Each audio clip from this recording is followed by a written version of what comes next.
गुरुर्ब्रह्मा गुरुर्विष्णु गुरुर्देव महेश्वरा गुरुर् साक्षात् परम ब्रह्मा तस्मै श्री गुरुवे नमः। जय सतगुरु महाराज की जय। जय गणपति महाराज की जय। जय गणपति देव जी की जय। जय सरस्वती मैया की जय। श्रवण महत्व का 12वां अध्याय।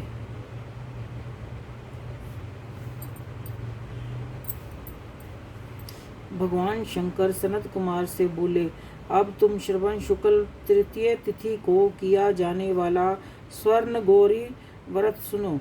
उस दिन प्रातः काल स्नान करके 16 उपचार से भगवान शिव एवं माता गौरी की इस प्रकार पूजा करनी चाहिए। हे देवादिदेव, वो मेरे द्वारा की गई पूजा को आप स्वीकार करें। गौरी माता के व्रत की पूर्ति के लिए 16 भाईने दंपतियों को देकर कहना चाहिए, मैं माता गौरी के प्रीतार्थ तथा व्रत पूर्ति के लिए उत्तम ब्राह्मण दंपतियों को भाईना देता हूँ। चावल के आटे से निर्मित 16 पकवान बांस की 16 टोकरियों में रख कर उन पर वस्त्र रख सप्ततीक 16 ब्राह्मणों को बुलाकर निवेदन करें, मैं व्रत की संपूर्णता और फल प्राप्ति के लिए ये वायना देता हूँ। अलंकार आदि से संपन्न पतिव्रत धर्म युक्त शोभन सुवासिनी इसे आप स्वीकार करें। इस प्रकार 16, 8, 4 1 वर्ष व्रत उसके उद्यापन करना चाहिए। पूजा की समाप्ति पर कथा श्रवण कर व्यास जी का पूजन करना चाहिए। सनत कुमार भगवान शंकर से बोले, हे प्रभु, इस व्रत को सबसे पहले किसने किया? इसका क्या महत्व है? उद्यापन की विधि क्या है? इसके जानने में मेरी तीव्र उत्कंठा है। भगवान बोले, नाथ ने कहा, हे ब्रह्मपुत्र सनत कुमार, मैं तुम्हारी जिज्ञासा अवश्य पूरी करूंगा। प्राचीन काल में सरस्वती नदी के तट पर सुबिला महानगरी थी। उसके राजा का नाम चंद्रप्रभा था। उसके महादेवी और विशाला नाम की 2 रूप और लावण्य युक्त पत्नियां थी। राजा चंद्रप्रभा महादेवी रानी को अधिक प्यार करता था। राजा उस पर अपनी जान छिड़कता था। एक दिन राजा शिकार खेलने के लिए वन में गया। वहां उसने त्रिशूल, सिंह, बरहा, अरसा, भैंसे, हाथी आदि का शिकार किया। अब राजा को प्यास व्याकुल करने लगी। राजा वन में पानी के लिए इधर उधर घूमने लगा। घूमते हुए वह एक तालाब पर पहुंचा। उसने तालाब के जल से अपनी प्यास बुझाई। पानी पीने के बाद राजा ने इधर उधर देखा तो उसने देखा कि तालाब के किनारे कुछ अप्सराएं गौरी की पूजा कर रही हैं। राजा ने उनसे पूछा, आप किसकी पूजा कर रही हैं? अप्सराओं ने उत्तर दिया, हम स्वर्ण गौरी का पूजन कर रही हैं। राजा ने फिर पूछा, देवियों, इस व्रत को करने की विधि एवं व्रत का फल क्या मिलता है, बताने की कृपा करें। अप्सराओं ने उत्तर दिया, श्रवण शुक्ल तृतीय के दिन यह व्रत किया जाता है। इस व्रत में भगवान शंकर और भगवती पार्वती का पूजन किया जाता है। इस व्रत में 16 धागों का डोरा पुरुष अपने दाएं हाथ में तथा स्त्रियां अपने बाएं हाथ में बांधती हैं। यही इस व्रत को करने की विधि है। इस व्रत में करने से भगवान शंकर की कृपा से सब मनोकामना पूरी होती है। यही इस व्रत का फल है। ये सुनकर राजा चंद्रप्रभा ने भी श्रवण मास की शुक्ल पक्ष की तृतीय को अपनी दाईं भुजा में 16 धागों वाला डोरा बांधकर व्रत किया। राजा ने कहा, हे माता गौरी, मैं इस डोरे को व्रत के लिए बांधता हूँ, मेरे ऊपर आप कृपा करना। इस प्रकार व्रत धारण कर राजा अपने महल में आ गया। रानी महादेवी ने राजा के दाएं हाथ में बंधे डोरे को देखा तो पूछा, ये क्या है? राजा इस प्रकार राजा ने व्रत के बारे में बता दिया। इस पर रानी क्रोध में भर गई और राजा के हाथ से बंधे डोरे को तोड़कर एक सूखे पेड़ पर फेंक दिया। राजा ने रानी से कहा, ऐसा कर तुमने अच्छा नहीं किया, यह तुमने माता गौरी का अपमान किया है। इधर राजा की दूसरी रानी ने देखा कि सूखा पेड़ डोरे के प्रभाव से हरा भरा हो गया है।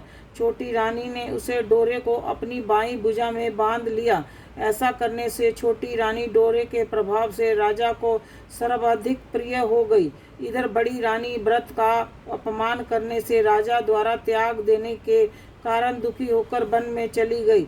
वन में वह महादेवी का ध्यान कर पवित्र मुनियों के आश्रमों में ठहरी, परंतु मुनियों ने उसे देखकर कहा, अरे पिशाचिनी, यहाँ से चली जा। राजा ने मुनियों द्वारा तिरस्कृत रानी महादेवी घोर जंगल में घूमती हुई थक कर एक जगह बैठ गई।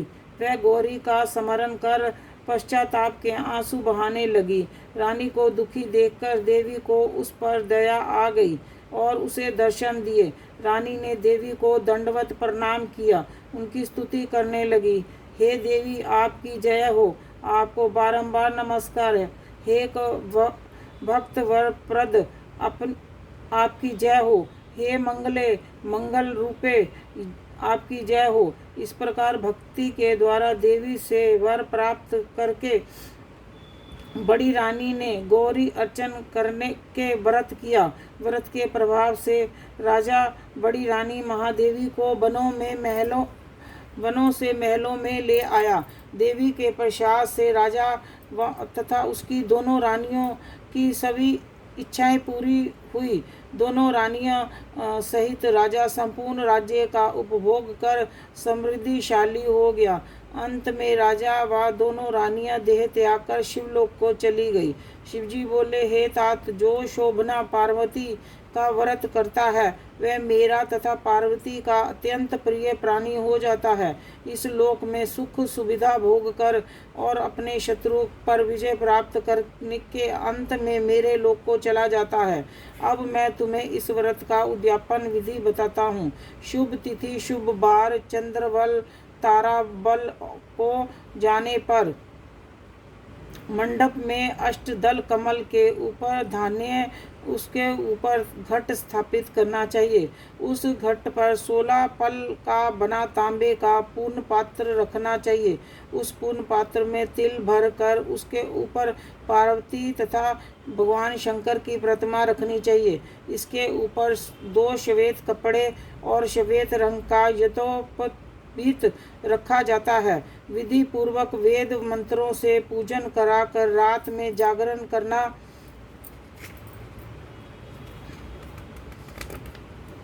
चाहिए।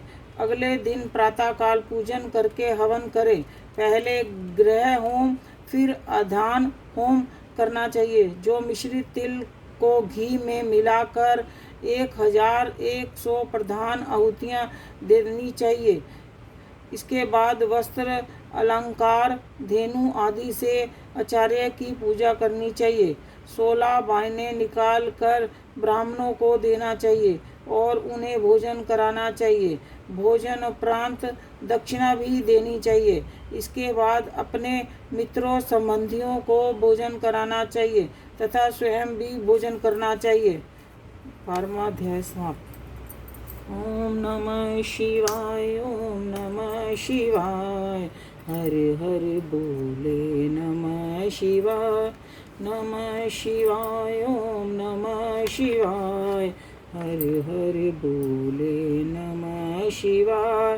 गंगाधराय शिव गंगाधराय, हर हर बोले नमः शिवाय। गंगाधराय शिव गंगाधराय, हर हर बोले नमः शिवाय।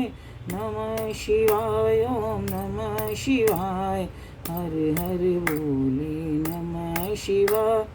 रामेश्वराय शिव रामेश्वराय, हर हर बोले नमः शिवाय।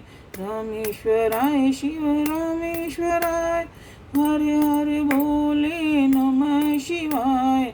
नमः शिवाय, ओम नमः शिवाय, हर हर बोले नमः शिवाय, नमः शिवाय, ओम नमः शिवाय, हर हर बोले नमः शिवाय।